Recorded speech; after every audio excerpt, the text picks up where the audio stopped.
Muy buenas noches, bienvenidos a una edición más de Contrapunto, el cuarto poder en tiempo de crisis. Yo soy José María Torrijos Legazpi y estamos a través de las pantallas de SER TV, Canal 11. En esta ocasión, vamos a hablar de arte, cultura y medios de comunicación. La relación entre uno y otro, los espacios que le brindamos al arte y la cultura, lo que necesita el arte y la cultura de los medios locales, en fin, la preparación de los periodistas, cómo vender o cómo ofrecer un producto cultural. Muchas cosas, muchísimas cosas. Y todo surgió con una pregunta. ¿Por qué a veces la gente tiene la mala percepción de que no hay actividad cultural cuando todas las noches pasa algo, incluso en tiempos de pandemia? Ya lo verán. En fin, esta conversación la mantuve con cuatro figuras relacionadas a estos mundos. Daniela Horta, conductora del programa La Movida, programa de radio por Cool FM. Lian Leguízamo, gestora cultural, parte de Open Arts Pty, encargada de la difusión de eventos culturales, Cultura Naranja, Economía Naranja. Y, bueno, la profesora Emma Gómez, parte del Ministerio de Cultura, catedrática, intelectual, parte de la Real Academia de la Lengua y, por supuesto, parte del equipo de SER TV a través de Cómplices, el programa Cómplices que se transmite en esta pantalla. También tenemos a Elkin Guevara. Él es el editor de Vivir Más, la sección de variedades del diario de la prensa, el periodista Elkin Guevara. Vamos a ver la conversación que mantuve con ellos cuatro. Adelante. Muchas gracias por estar en Contrapunto, gracias por acompañarnos, gracias por unirse para conversar un poquito de arte y cultura en los medios de comunicación. Creo que hay muchas cosas que conversar, creo que hay muchas cosas que aclarar también, porque a veces se forman los prejuicios o las ideas falsas, ¿no? Tanto por parte de los gestores o los actores culturales como de nosotros los periodistas. A veces hay cosas y la misma gente a veces desconoce mucho sobre este tema. Vamos a hablar, si les parece, a conversar en el orden en que se fueron conectando. Ahora, y mi primera pregunta es, y mi primera duda es, ¿por qué a pesar de todos los espacios que hay, de toda la información que circula, de todo lo que se conversa, a veces la gente tiene la idea, la equivocada idea, de que en Panamá no hay actividad cultural? Inclusive ahora con lo que estamos viviendo, con todo y eso, también hay actividad cultural. Vamos a comenzar contigo, Daniela, que fuiste la primera que se nos unió. Muchas gracias, José María, por esta invitación. Estoy realmente agradecida y pues es un honor estar acá contigo y con todos los colegas que me acompañan. Yo empezaría por un punto importantísimo y es más que la percepción, hablar de números.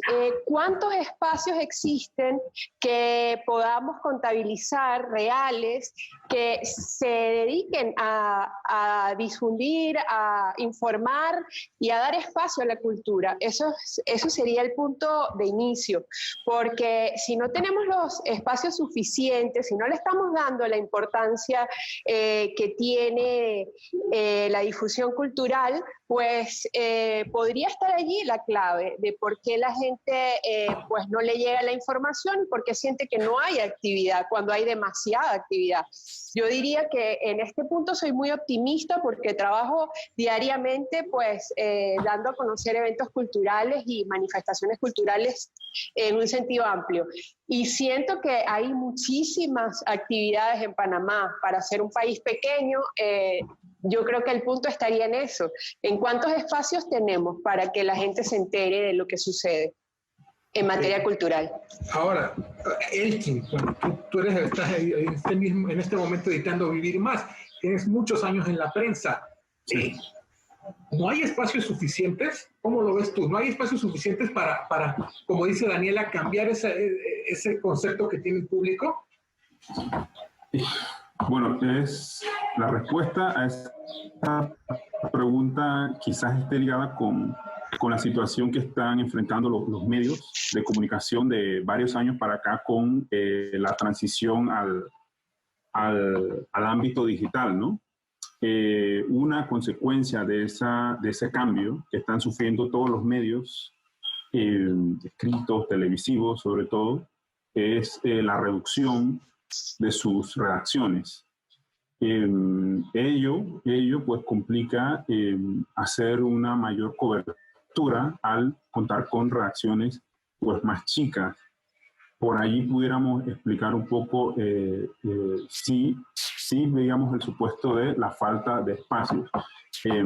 Ahora, con el espacio que hay, con las manos que hay trabajando, sí puedo decirte que se brinda una cobertura, por lo menos hablando en el caso del espacio pues, que me toca trabajar.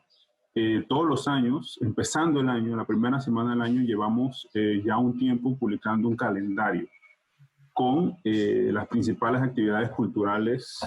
Bueno, también la abrimos un poco y agregamos de todo tipo de espectáculos. Hay, digamos, culturales en el sentido amplio de la palabra, ¿no? Desde moda, creatividad, todo lo que abarca la palabra cultura. Y este año, por ejemplo, empezando 2020, publicamos un calendario con 100 actividades masivas, de enero hasta diciembre. Había de todo, empezando casi siempre con el festival de jazz. Había un festival de música electrónica también, si mal no recuerdo. Terminando en diciembre con un evento masivo en Atalapa sobre cultura popular, Star Wars y temas afines. Imagínate, 100 eventos masivos. Hablamos de eventos consolidados ya que llevan casi una década en la agenda, como el Festival de Cine, la Feria del Libro, que se ha consolidado haciéndose anualmente ahora, antes se hacía cada 2 años. El mismo Festival de Jazz, que ya va acercándose a los 20 años. Son citas que reúnen 100.000 personas, en el caso de la Feria del Libro. El Festival de Cine reunió 23.000 personas en la última edición. El Festival de Jazz solo en su evento de cierre reúne aproximadamente 20.000 personas. Hay actividad cultural, como decía, esas son las masivas. Hay muchas actividades más, muchas más pequeñas de menor convocatoria, digamos. Y que van surgiendo a lo largo del año, ¿no? Con tanta planificación. Exacto, entonces estas son las que se logran reunir y que están ya planificadas. Hay muchas más que se desarrollan, se van desarrollando o que no han sido confirmadas a principios de años y no se pueden incluir. Entonces, para hablar de cifras, pues allí están. Empezando el año, nosotros por lo menos brindamos esa información y la vamos desarrollando, sobre todo en el verano. En el verano, cada mes son como 20, 30 actividades, sale a casi una por día. Así que valdría la pena pues analizar por qué permanece esa percepción de que no hay nada que hacer o que la oferta cultural no cuenta con ninguna alternativa, cuando vemos que sí lo es, que sí hay. Claro, por supuesto. Profesora, hemos hablado de la parte de los eventos, de las actividades, pero hay otra parte cultural también muy importante, que es lo que tiene que ver con publicaciones, lo que tiene que ver con investigaciones. Usted se ha dedicado a eso toda la vida. Cuando hay los espacios suficientes para, por ejemplo, difundir los resultados de algún trabajo, o para hablar de algún nuevo libro, o para hablar de cosas que son quizás no son eventos como tal. Precisamente quería tratar sobre lo que han hablado y Daniela, porque tenemos el tema serio de que hay muchas actividades culturales, muy serio y muy importante. ¿Por qué la percepción de que no hay cultura? Es lo que tenemos que preguntarnos para saber si al ver agendas, ver una gran cantidad de listados que son muy importantes, pero a la vez preguntarnos si cada medio de comunicación, antes de las agendas, de los calendarios de todas las mismas fiestas todos los años, si se hacen un plan de cuáles son los temas que van a tratar independientemente de los calendarios. Son aquellos que le van a dar un contenido, un nombre o un peso al medio de comunicación. Y es ahí donde, si tú tienes una parrilla donde vas a analizar la música, la plástica, es decir, dedicarle de manera planeada un espacio a estos temas te va a permitir asegurarte que en el medio sí hay espacio para lo que me estás preguntando, es decir, para que pasen documentales relacionados con todos los aspectos culturales, para que los escritores sientan que no solamente es anunciar que están presentando un libro, sino que haya una revisión de su obra. Tenemos muchos programas musicales. ¿Para cuántos de ellos estudian o analizan el impacto de la música, las características de esa música? En una época de Panamá, por ejemplo, los años 70, 80 y otros más, en que plástica, música, literatura, muralismo, todo tenía un mismo lenguaje, porque había un objetivo en la nación. Entonces creo que sí, ha habido y hay trabajos valiosísimos, incluso los hay en los periódicos, relacionados con las historias de vida, que ese es otro punto. Cuando se menciona la fiesta, y todos los años se menciona la fiesta, bien, hubo un registro de la actividad, eso se llama registro, pero documentar las historias de vida de algunos de los protagonistas le da el sentido de humanidad. Entonces ahí es donde creo que tenemos que trabajar un poco más para que la gente sí sienta la cultura y por lo tanto también estudiar a qué público va y quiénes tienen acceso a, porque no todos tienen redes, no todos utilizan, y tenemos que pensar en, por eso se llaman masivos, pero hay muchas áreas y creo que ha quedado en evidencia durante tiempo de la pandemia que no se podía educar todo en red ni con plataformas. Entonces hay una educación que siento que no solamente le compete al sistema estatal de radio y televisión, que ahora está trabajando pues en una ligación tremenda con el Ministerio de Cultura para tener esos espacios de cultura en casa. Sí, es importante, pero creo que los medios de comunicación que han abierto espacios para concursos de documentales y que luego los pasan, todo eso es hacer cultura y siento que sí lo hay. Tal vez nuestro sistema editorial y otras áreas no permiten que haya tanto, porque Panamá no es un país que tenga compra masiva de libros. Entonces se han estado buscando las alternativas. Tenemos que estudiar las alternativas para que todas las disciplinas del arte, de la cultura, del patrimonio cultural y inmaterial tengan un espacio de publicación, porque sí, busca a veces dónde están los videos de los registros que tienes de algún autor.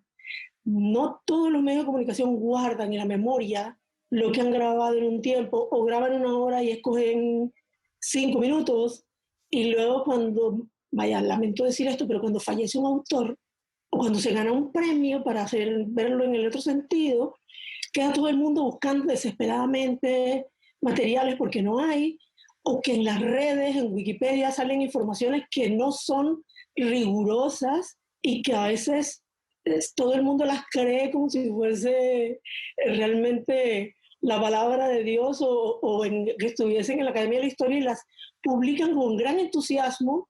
Y yo creo que la rigurosidad es importante para que se vuelvan referentes para el Ministerio de Educación, para que se vuelvan referentes para los profesores, que ahora tienen herramientas que definitivamente pueden mostrar todo lo que sí está haciendo la juventud. Y los menciono a ustedes. Mire, yo me siento honrada de estar en este panel, porque tú, José María, me has invitado, que tengo un poco más años, y ver esta juventud maravillosa que está haciendo propuestas a nivel de redes, a nivel del periódico, a nivel de medios de radio. Es decir, que hay mucho que hacer, hay mucho trabajo, hay mucho que se está haciendo, pero pareciera que se trabaja en dirección de que las personas busquen lo que les interesa, y hay algunos desorientados.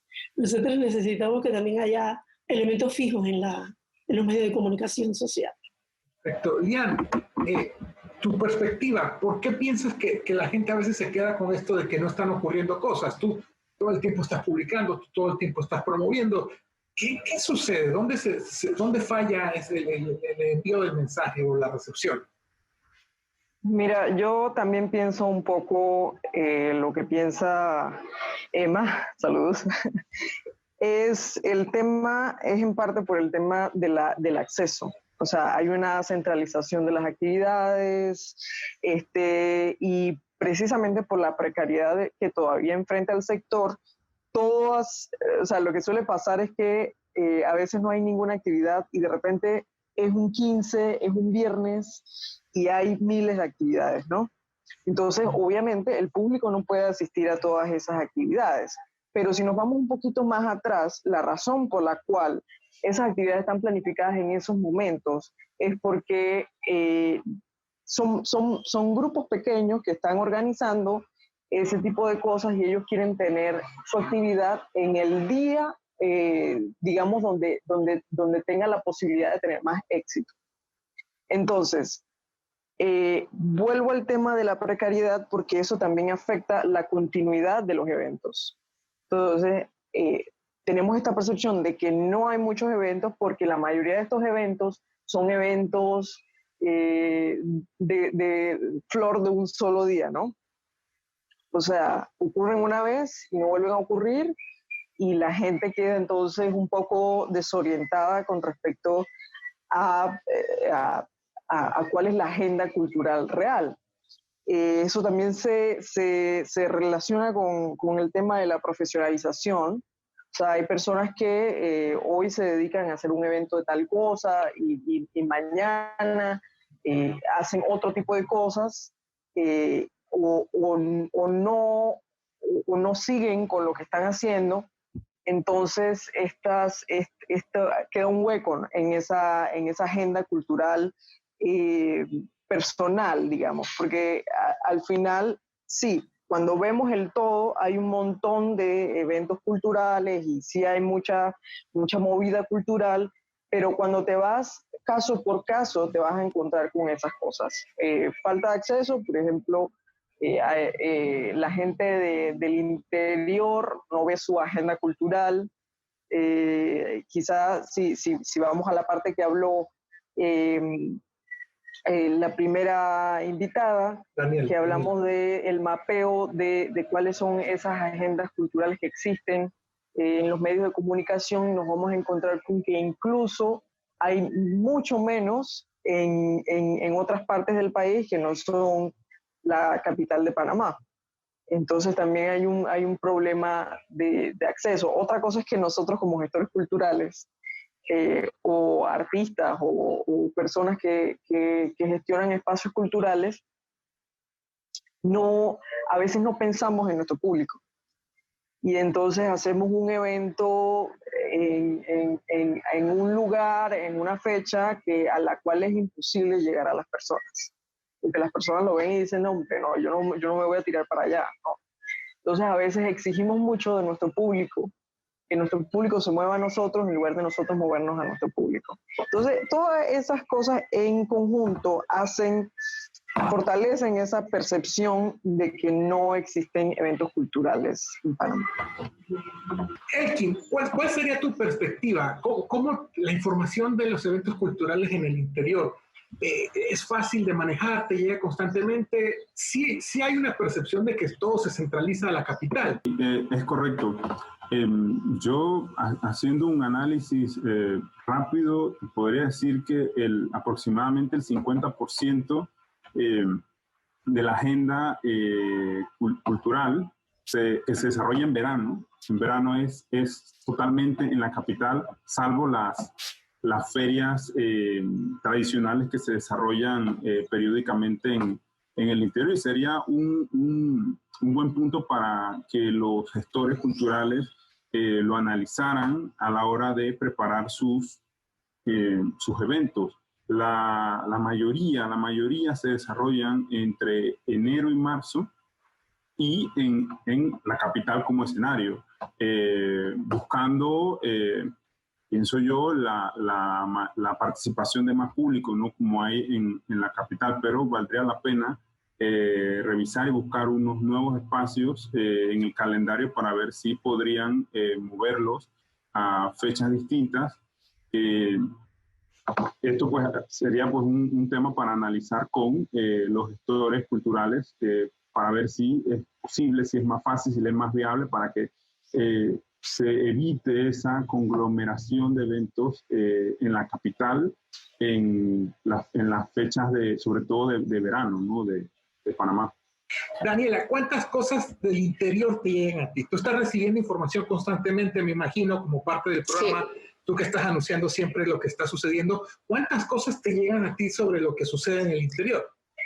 Estoy de acuerdo con Elkin en cuanto a que todo se centra, igual que la compañera Eliane, en la capital, pero que hay una responsabilidad también de nosotros como periodistas o como conductores o productores, y es buscar esa información, porque la información muchas veces está, aunque no te llegue directamente, y lo digo por experiencia propia. Cuando estoy buscando eventos, siempre trato de darle una cuota al interior y generalmente esa información no está a mano como el resto, pero hay formas, hay maneras de buscarlas y hacer ese enlace con estas fuentes de diferentes lugares. Por supuesto. Profesora, ahora, ¿cómo hacemos para descentralizar? ¿Cómo conectamos ciudad con interior de la República? Mira, en realidad tenemos que analizar cómo estamos viendo el concepto de cultura. Es que es tan amplio todo lo que hacemos. Todo lo que hacemos de alguna manera expresa cultura, formas de cultura. Y creo que contrario a lo que pensamos en el interior es donde más actividad cultural hay, pero relacionada, por supuesto, con las fiestas de patrimonio cultural y material, las expresiones folclóricas. Es decir, que tienen ya unos calendarios muy fuertes en que atraen a mucha gente hacia el interior. A través del WhatsApp ves, por ejemplo, que te dicen, aunque no puedas ir, te mandan la invitación diciéndote que van a presentar un libro.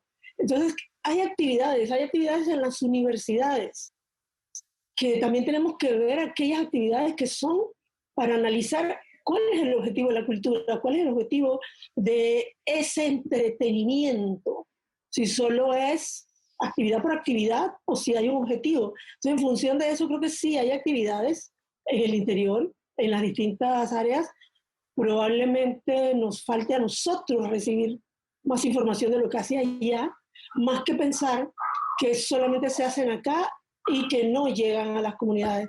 Sí es cierto, por ejemplo, que se hace un gran ruido, sientes una gran emoción en las provincias centrales cuando dicen, viene el ballet.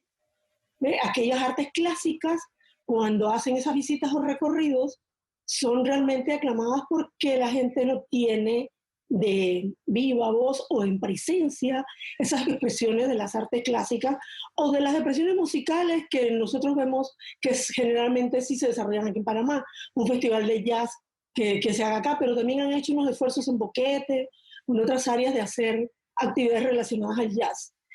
Siento que creo que lo que nos ha dado a nosotros una respuesta clara de todo lo que se hace es lo que está pasando ahora en la pandemia.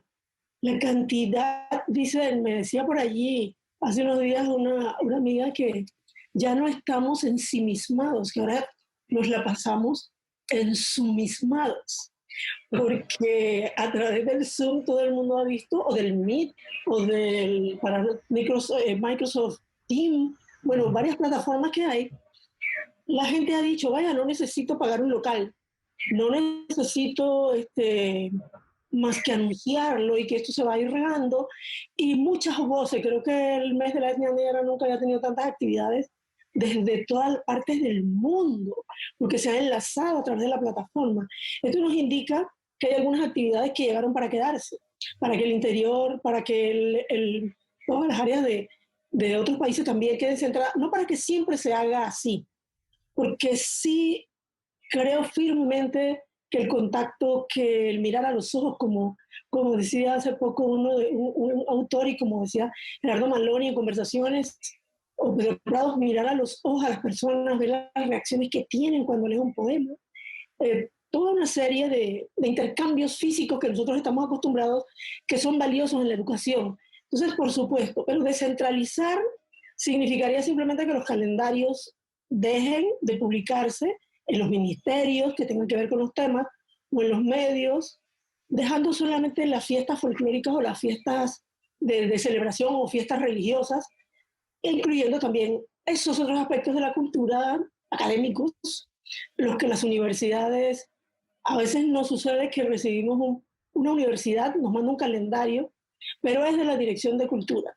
Recibimos otro calendario que es de la Vicerrectoría de Asuntos Estudiantiles o de Aspectos Culturales. Entonces creo que tal vez unir toda esa información nos permite a nosotros tener un concepto más claro de todo lo que se hace en las universidades y qué está abierto para el foro, para la discusión, porque es importante que la cultura tenga un análisis. ¿Por qué se está haciendo?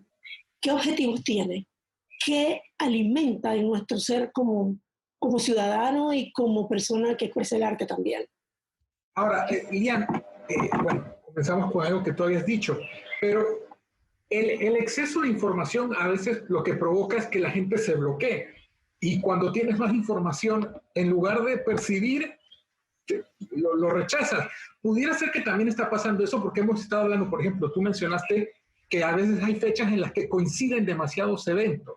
La gente, al ver tantas cosas a la vez, ¿también puede ser que se sienta abrumada? Sí, claro. De hecho, hasta a mí me ha pasado que digo, ya no quiero ver más cosas porque simplemente no puedo ir, no puedo ser parte.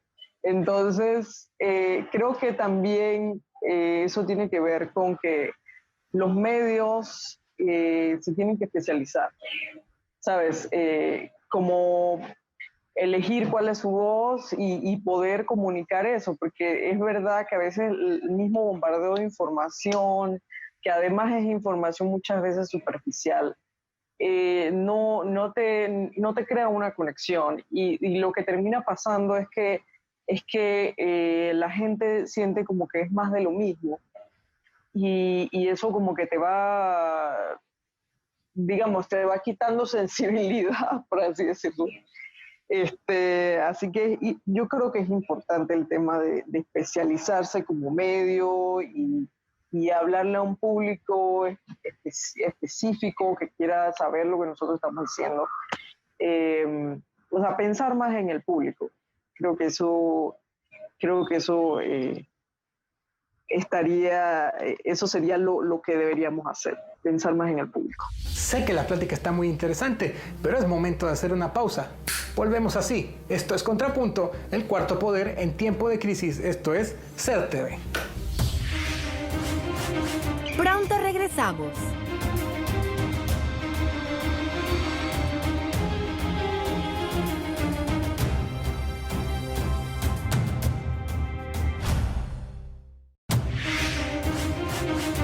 Estamos de vuelta.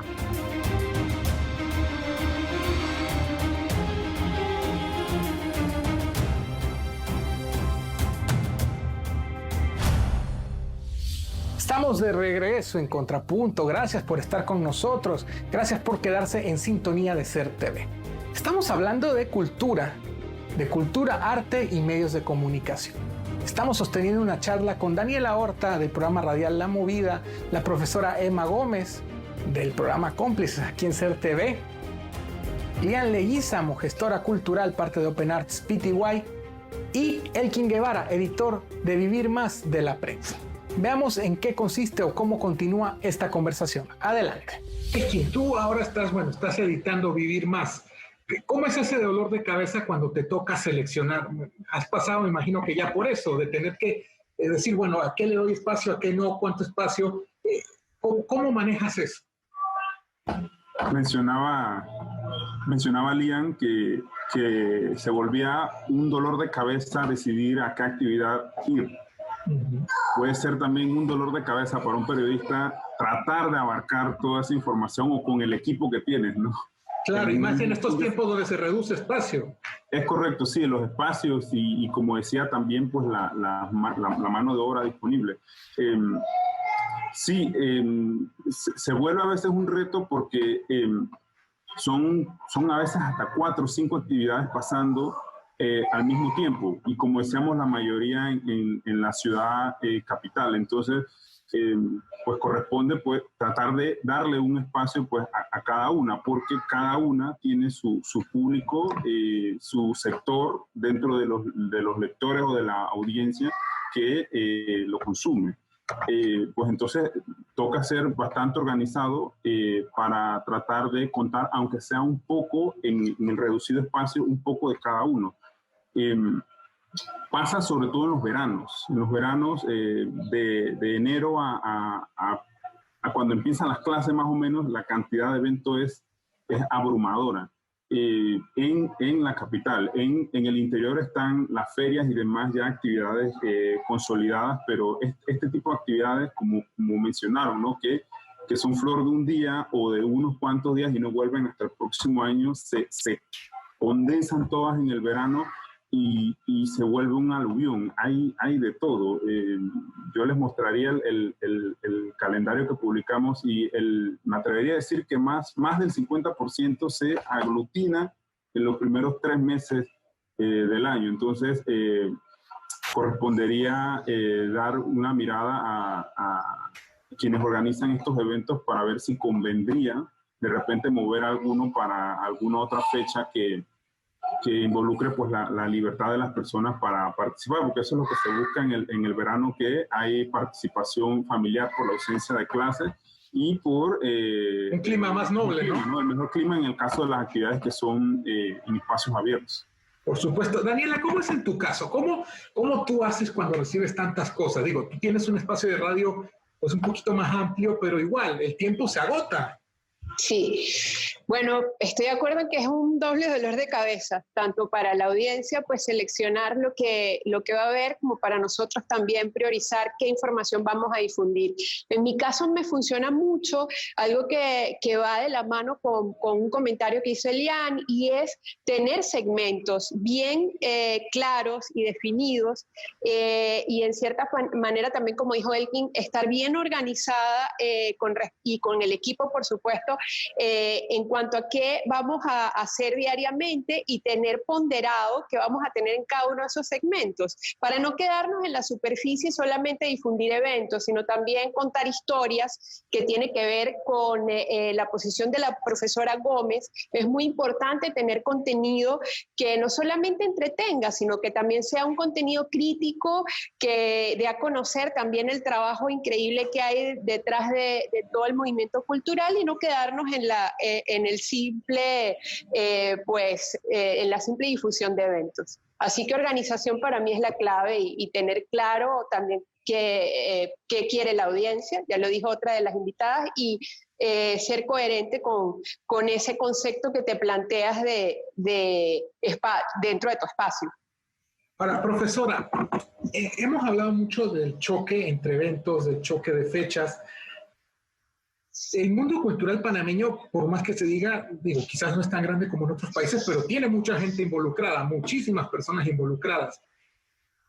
Se puede lograr, quizás el concepto es un poco burdo, Radio Futuro hablaba de tribus ocultas cerca del río, ¿no? En una canción.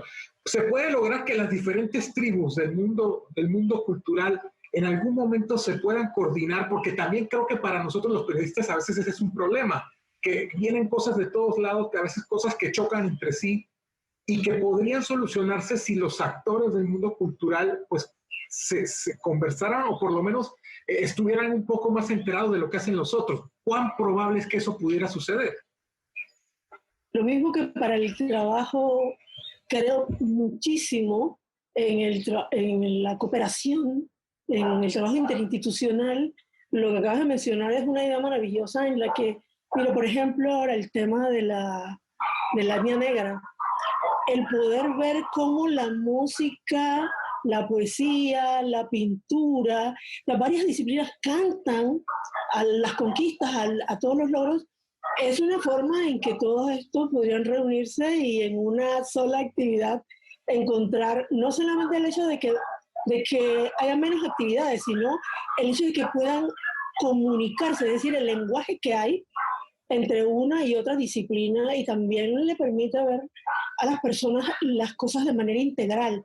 Uno de nuestros grandes problemas en educación y en las expresiones culturales es que todo está fragmentado. Y entonces en la mente, en la forma de analizar el mundo y el país, muchas veces esa fragmentación nos deja desorientados, incluso en educación. El cuarto año que si ve la literatura panameña, pero en literatura universal, pero entonces en historia están dando historia universal. Si se pusieran de acuerdo para que en ese mismo periodo se viera la literatura panameña, la historia panameña, es decir, que podrían trabajar varias disciplinas poniendo un solo trabajo, una sola obra literaria en la que analicen. Y esta es una forma de de buscar también que una obra literaria pueda, a la hora de hacer una presentación, que haya un historiador para crear el contexto histórico, que haya sí, en la parte literaria, que pienso yo que la parte de los detalles más especializados son para congresos, no para televisión, no para medio de comunicación, no para un artículo, no para un programa de radio, dependiendo de qué, como bien ha dicho Lian, si es una emisora de radio especializada. Vemos a veces programas de agricultura que son muy, muy especializados, pero hay un programa, bueno, no importa que mencione canales, ¿no? No, adelante. Hay un programa que dan en AgroTV, en Metcon, donde me quedé sorprendida muy favorablemente de que lo mismo te hablaban de crear un jardín, de partes que tienen que ver con la gastronomía y entonces el mismo suelo, el trabajo, la conexión de las personas con la tierra.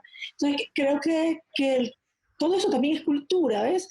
Todo lo que relaciona y el tener franjas dedicadas a ciertos temas te va a hacer comprender que la interacción entre muchas disciplinas te ayuda a entender el mundo, te ayuda a valorar la relación que hay entre unas y otras.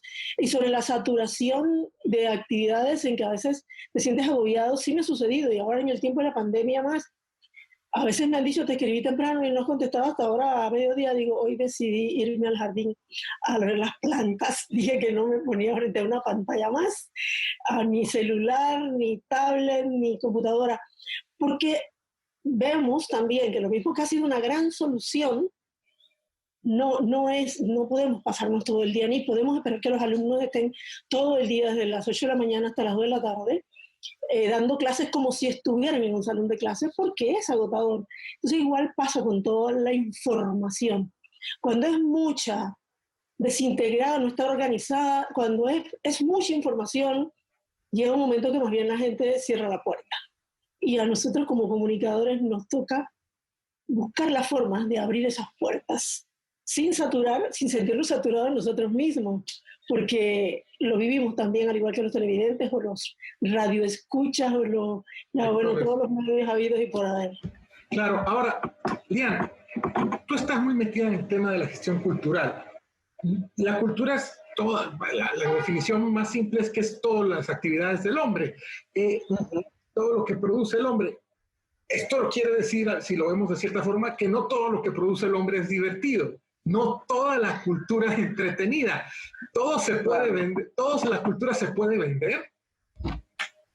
No, no todo. O sea, la cultura, o sea, decir como que... Cuando digo vender me refiero a ofrecérsela al público, pues. O sea, mira, el público de por sí ya es un sujeto de cultura. Entonces, un poco lo que tú quieres hacer al darle una programación cultural a la gente es una propuesta para que esa persona decida manifestar su cultura o conocer ámbitos de la cultura diferentes. Entonces, estas son, digamos que provienen, en algunas ocasiones provienen... los diferentes eventos y actividades tienen diferentes objetivos, digamos. Hay eventos y actividades que tienen objetivos educativos, hay otros que tienen objetivos de entretenimiento y ocio, hay otros que buscan formar público para industrias creativas y culturales de más adelante. Entonces, yo creo que sí hay una parte que es de venta, digamos, pero lo bonito de la gestión cultural es que tú también puedes utilizar otros verbos, que no son solamente la venta. Está también educar, está también acompañar, ¿no? Entonces, esta es pues la diferencia que tenemos de otros eventos que no son de tipo cultural, digamos, que no se identifican a sí mismos de tipo cultural. Esa búsqueda por la conexión, esa búsqueda por que las personas se encuentren, eso es lo que nos separa de los otros tipos de eventos. Elkin, en tu caso, cuando te llega una información o te llega un artista o te llega, no sé, un antropólogo, por ejemplo, por decir algo, y es un tema muy elevado, ¿cómo manejar esas cosas? ¿Cómo manejar también, desde ya un poco más desde la perspectiva periodística, cuando la información que tienes o cuando el tema que tienes no es un tema tan digerible o cuesta más entenderlo o es un poquito más complicado? ¿Cómo manejar esas cosas como periodista? Sí, siempre es un reto porque no, la cultura, así como es de variada y amplia, lo es también su público, ¿no? Y algunos tienen preferencia y más sensibilidad por una u otro tipo de expresión. Corresponde pues al comunicador tomar lo que puede ser más, mencionabas, vendible para contar la historia. Mencionaste, por ejemplo, el caso de un tema de antropología. Recuerdo que el año pasado fui a un congreso de antropología en Ciudad del Saber y fui solo pues como espectador a ver qué me encontraba, ¿no? No iba en particular por ningún tema y me encuentro con una videoconferencia que hicieron con unas restauradoras que estaban trabajando en tratar de definir o reinterpretar un mural que encontraron en las paredes de la catedral en Casco Viejo. Y la información que ellas compartían en esa videoconferencia era tan interesante porque puede ser que se trate de la expresión pictórica más antigua representada en el país, imagínate. Entonces, uno pues debe estar pues siempre atento y no descartar nada, porque de cualquier expresión del arte se puede sacar una expresión cultural, se puede sacar una historia que puede alcanzar a todo el mundo. Esa historia contada, bien contada, con los detalles, si se confirma, ¿no? Por ejemplo, que se trata de una de las pinturas más antiguas que hay en el país, yo no dudo que sería un título taquillero en Internet. Entonces, pues, creo que ahí sí tiene que ver mucho el instinto del comunicador para poder extraer lo que pueda ser mucho más pues, atractivo e interesante y rico para la historia. He mencionado varias veces ya en no quedarse solo en una simple y llana narración de eventos, que me parece que eso tiene pues, un momento, ciertos momentos para contar la fecha, hora y programación de un evento, y llega el momento en el que hay que profundizar, y bueno, ya eso corresponde porque es un poco al trabajo de cada comunicador. Daniela, en tu caso, por ejemplo, bueno, Elkin es un medio escrito, tiene el texto, tiene imágenes también, ahora con la web incluso tiene audiovisual, pero por ejemplo, tú eres radio y a veces es más complicado porque tienes solamente el oído y necesitas que la gente esté a veces prestando atención y a veces uno va en el carro o se está movilizando. ¿Cómo manejar este tipo de cosas? Tiene que ver bastante con ese olfato que describe Elkin como periodista y es ir detrás de esa parte que el instinto y quizás ponerte a hacer un ejercicio también de espectador, dejar un poco el rol, que es bien difícil, pero dejar un poco el rol en algún momento de ser el conductor o el periodista o el presentador y hacer ese ejercicio de cómo situarte en esa persona que te está escuchando y narrar de tal manera que a ti también te enganchar a esa historia. Y en el momento en que estás pues haciendo esa depuración de la información cuando llega o que estás pues tanteando por dónde vas a agarrar una entrevista, ese olfato es súper importante, que te va guiando, es como un instinto que te va diciendo por aquí va la cosa, esto está interesante, a pesar de que quizás sean temas densos. Me ha tocado porque pues este universo históricamente es muy complejo, el universo cultural pues es heterogéneo, hay muchos géneros que conviven y que pues bueno, aunque tengas por experiencia y que ya va fluyendo en ti esa parte, como digo, de ese olfato, hay momentos en el que realmente hay informaciones densas y complicadas que uno queda como, ¿cómo digo esto? Precisamente para no caer en lo que comentabas al inicio de que la gente pues sienta que no es interesante y simplemente te cambie de estación. Entonces es un ejercicio interesante y muy individual. Tiene que ver mucho con tu capacidad de comunicador y con ese rigor, respeto, cariño, creatividad que le pones a la entrevista y al manejo de la información que te llega.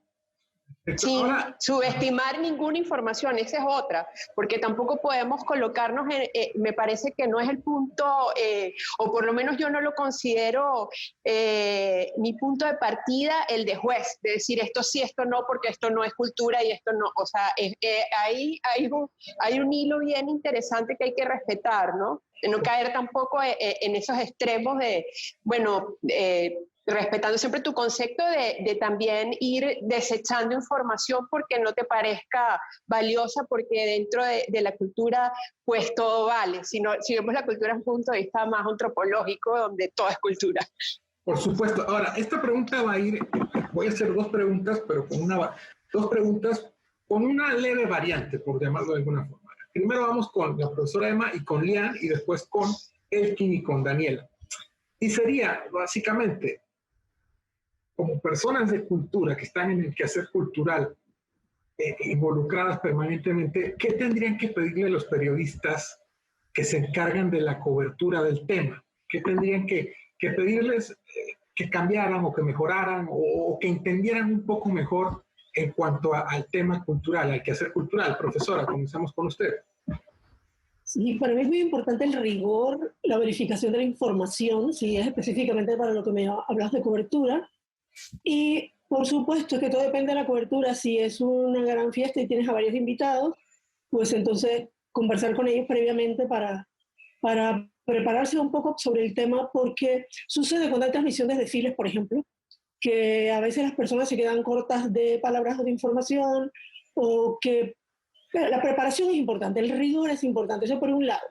Por otro lado, combinar la información, como les decía antes, con historias de vida. Yo quedé muy contenta. Yo me preguntaba qué más van a pasar sobre la cultura Congo, porque todos los años la cultura Congo, o cada fiesta, sobre el Festival de Guararé.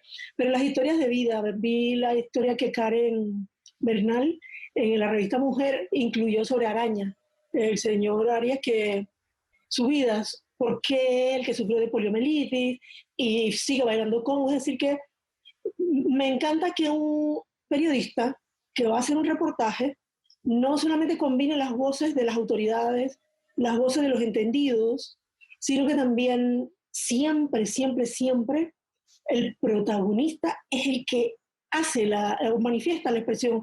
Entonces hay que llenarlo más de eso, más que de voces de periodistas, y también aquella parte de no tomar, el hecho de no tomar partido.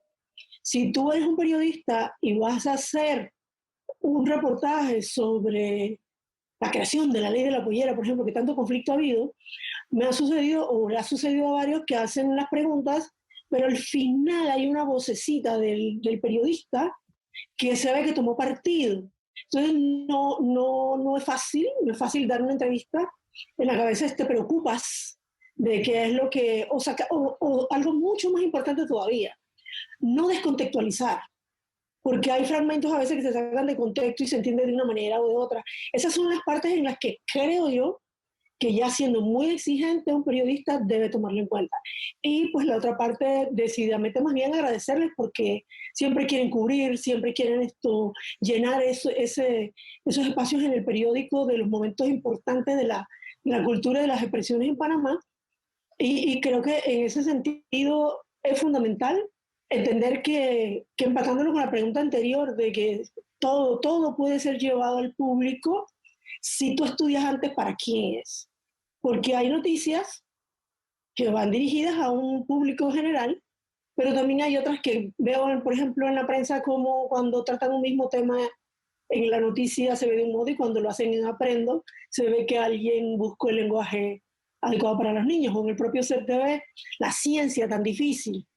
Claro. Y en Mentes Curiosas vemos a niños entrevistando, es decir, que todo puede ser cercano y los que hacen el reportaje también pueden nutrir de las voces de todas las generaciones. Estamos en un momento de retos, todo cambió.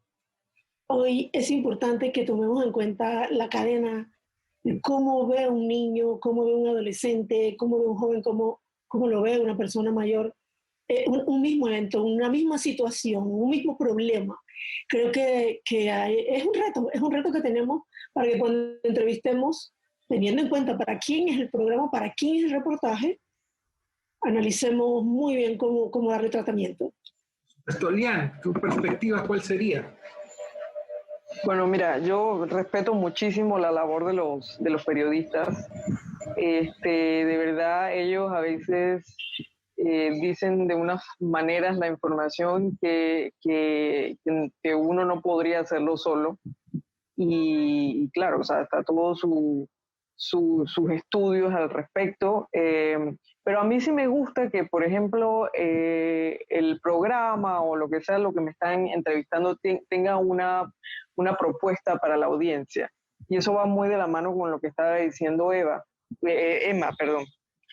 que justamente es importante que haya un lenguaje específico, o sea, tiene que ver mucho con el consumo, con el por qué se hace. Entonces, creo que siempre la profesionalización va a ser un factor determinante entre el buen periodismo o mal periodismo. Creo que es muy importante que el comunicador pueda comunicar. O sea, de verdad que eso hace toda la diferencia y para nosotros es a veces toda la diferencia entre tener un nuevo proyecto incluso.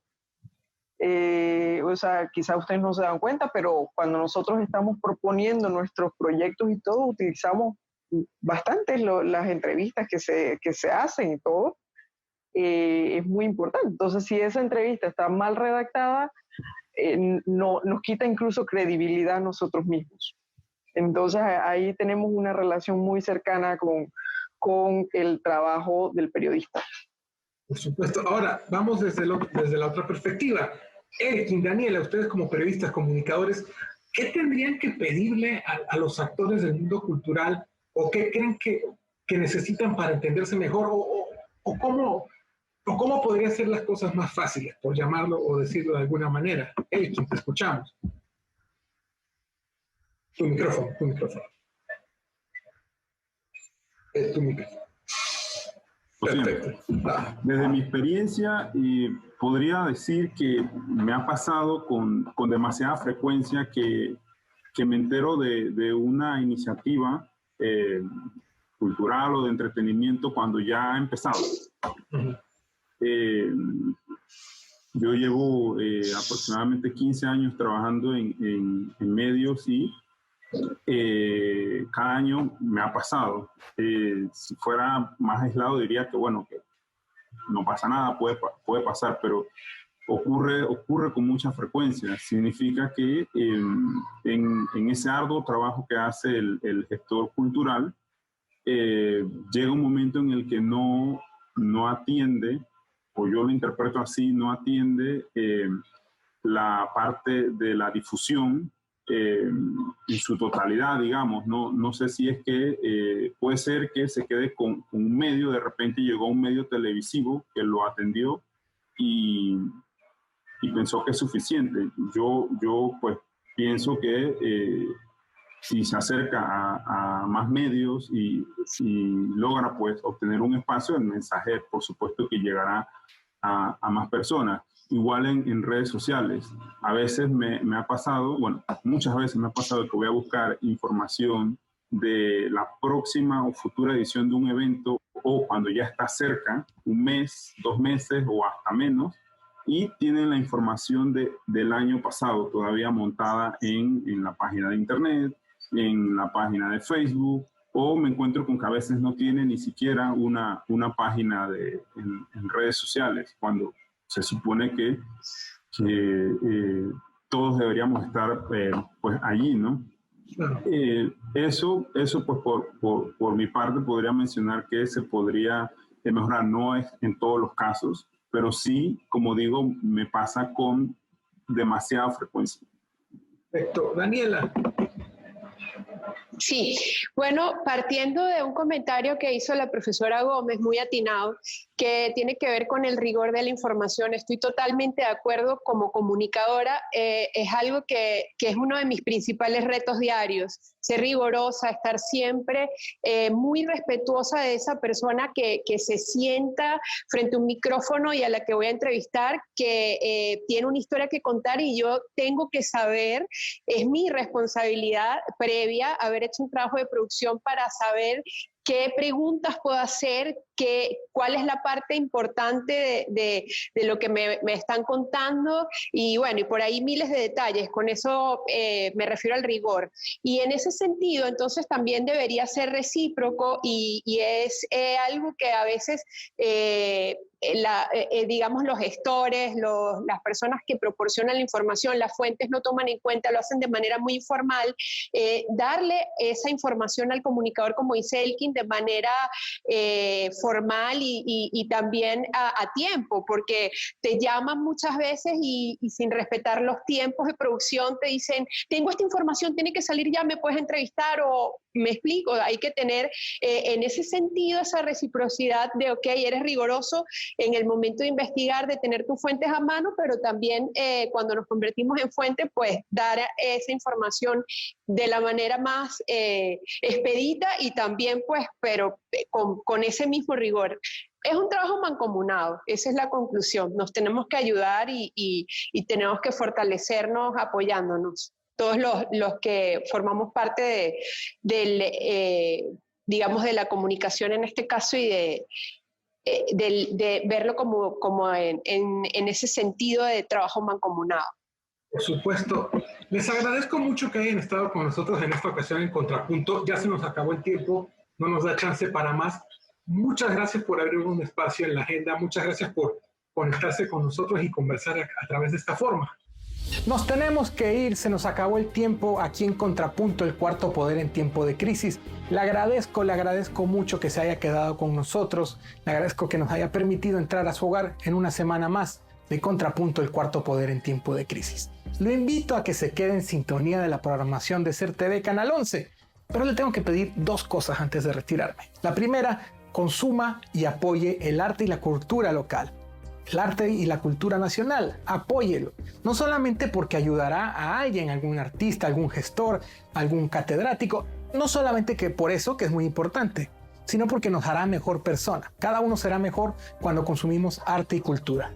Y lo otro que le tengo que pedir es: cuídese mucho, respete las normas de salubridad, mantenga las normas de salubridad y, por supuesto, fíjese muy bien de dónde viene la información que consume.